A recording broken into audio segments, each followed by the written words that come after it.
melakukan. Saya melakukan, makanya saya berani ngomong kayak gini. Bahkan saya menantang sejumlah anggota dewan dan sejumlah menteri duduk bareng sama gue sendirian. Ulang, gue sendirian.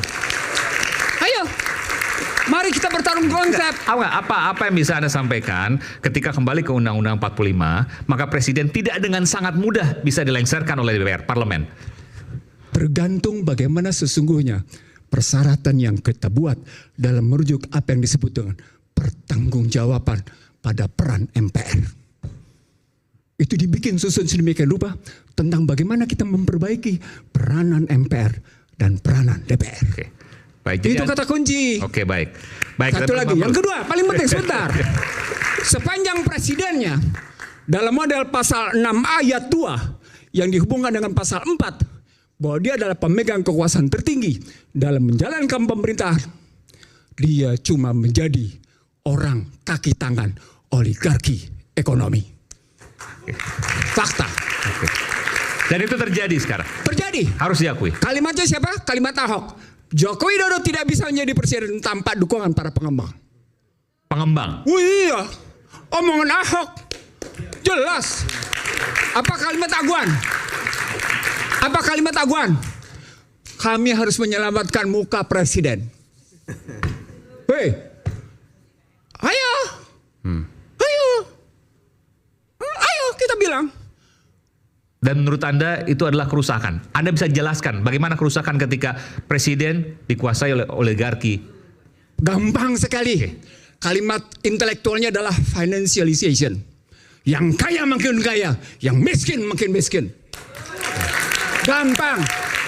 Mau bukti? Mau bukti? Mari kita bukti sekarang. Berapa SBN yang dikeluarkan oleh pemerintah? Siapa yang bayar? Anda termasuk membayar, Aiman. Sementara mereka makin kaya, Anda habis-habisan dimakan pajaknya. Orang-orang miskin ini yang membayar pajak itu untuk orang kaya. Saya tulisin yang kedua.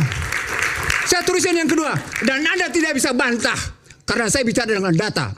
Terjadi deindustrialisasi. Akibatnya PHK di mana-mana. Apa kaitannya deindustrialisasi dengan kekuatan oligarki tadi yang mendukung pemerintah? Karena sistem membenarkan bahwa lebih asik main di sektor keuangan daripada berjalan dalam sistem hukum yang tidak punya kepastian. Mereka mendapatkan karpet merah. Dan itu kemudian hukumnya bisa dibeli. Itulah wujudnya koalisi menjadi alat kekuasaan. Tuh kayak gitu. Itulah Jadi yang disebut oleh Buniani tadi itu bagian dari proses pembuktian itu. Ada yang ketiga, Iman. Ada yang ketiga yang Anda tidak bisa bantah. Bahkan masyarakat Indonesia tidak bisa bantah. Apa itu? Sticky Gini ratio.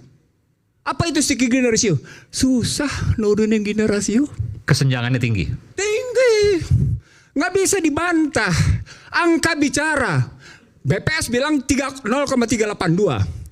Teman-teman Bogor 0,42, 0,44. Makanya gaduh terus. Sebentar, Anda dengan berbicara seperti ini seolah Anda mengatakan ini dilakukan yang paling parah oleh Pak Jokowi dong? Karena Jokowi... Nggak, jawab dulu pertanyaan saya, betul nggak? Enggak. Oke. Jokowi melanjutkan kebijakan SBY. Oligarki juga. Dan kemudian memperdalam. Di situ saya lihat kecerdasan Jokowi Dodo memperdalam kerusakan itu. Memperdalam kerusakan? Iya. Cerdas dong. Dia perdalam kok. Dan dia sudah disediakan oleh undang-undangnya sebelumnya. Saya bukan sama Anda. No, ini riwayat ekonomi politik hukum.